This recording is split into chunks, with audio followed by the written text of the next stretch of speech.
Berbicara mengenai suku bangsa yang ada di Indonesia, kita sebagai bangsa Indonesia harus bersyukur karena kita dianugerahi begitu besar dan begitu kaya akan kebudayaan yang kita miliki.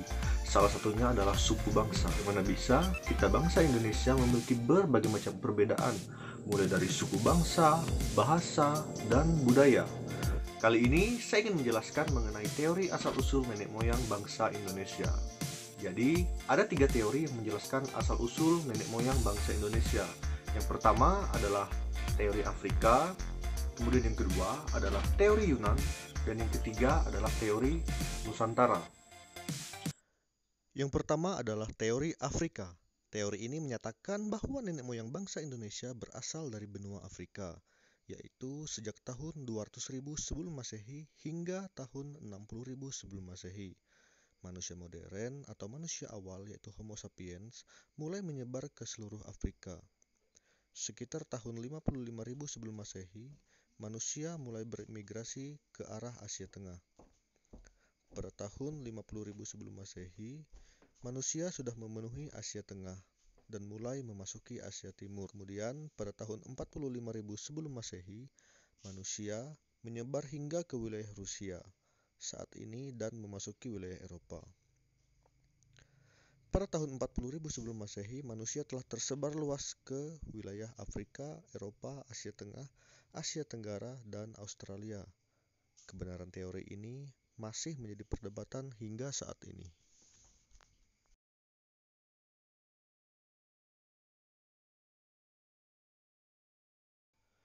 Yang kedua adalah teori Yunan. Teori ini menyatakan bahwa nenek moyang bangsa Indonesia berasal dari Yunan, yaitu daerah Tiongkok bagian selatan. Pendukung teori ini adalah Profesor Dr. H. Kern dan Robert Baron von Heine-Geldern. Kern menyoroti adanya kesamaan bahasa, sementara Geldern menyoroti adanya kemiripan artefak.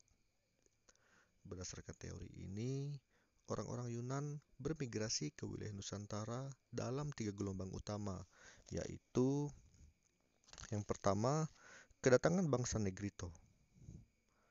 Kedatangan bangsa Negrito diyakini sebagai penduduk paling awal di Kepulauan Nusantara. Menurut perkiraan para ahli, mereka sudah mendiami wilayah Nusantara sekitar 10.000 tahun yang lalu. Pendapat ini didasarkan pada penemuan arkeologi di Gua Cha, Kelantan, Malaysia.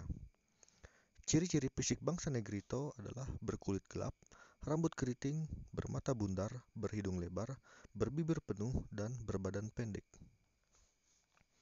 Yang kedua, kedatangan Proto-Melayu. Migrasi yang pertama ini diperkirakan terjadi pada tahun 1500 sebelum Masehi. Kelompok yang ikut dalam gelombang migrasi pertama ini dinamai Proto-Melayu atau Melayu Tua. Mereka mempunyai peradaban yang lebih maju daripada bangsa Negrito.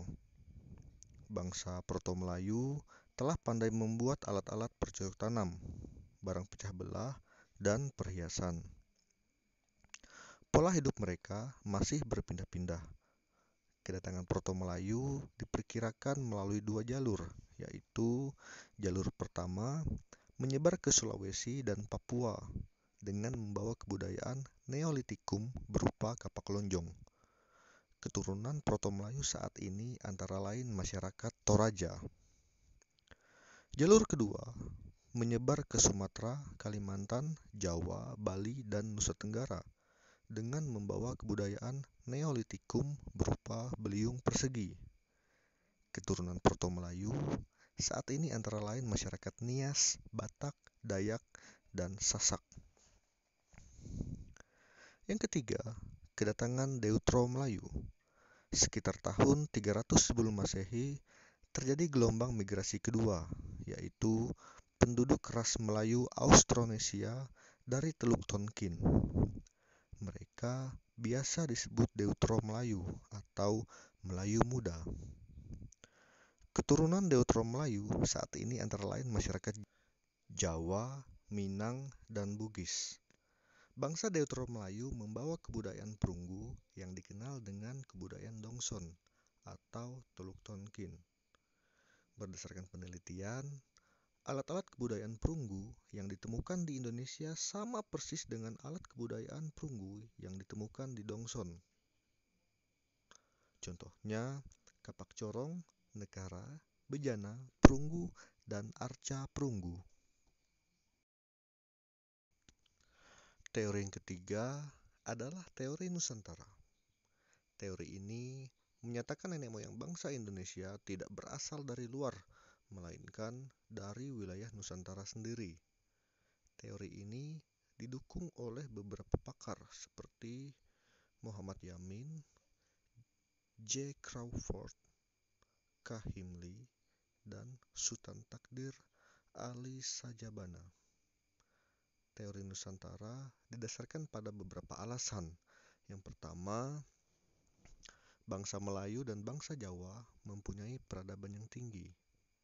Yang kedua, Himli menyatakan bahwa kemiripan antara bahasa Melayu dan bahasa Champa hanya bersifat kebetulan. Yang ketiga, berdasarkan banyaknya fosil dan artefak yang ditemukan di Indonesia seperti Homo soloensis dan Homo wajakensis, Moyamin berpendapat bahwa nenek moyang bangsa Indonesia berasal dari bangsa Indonesia sendiri. Yang keempat, bahasa yang berkembang di Nusantara atau rumpun bahasa Austronesia sangat jauh berbeda dengan bahasa-bahasa yang berkembang di Asia Tengah.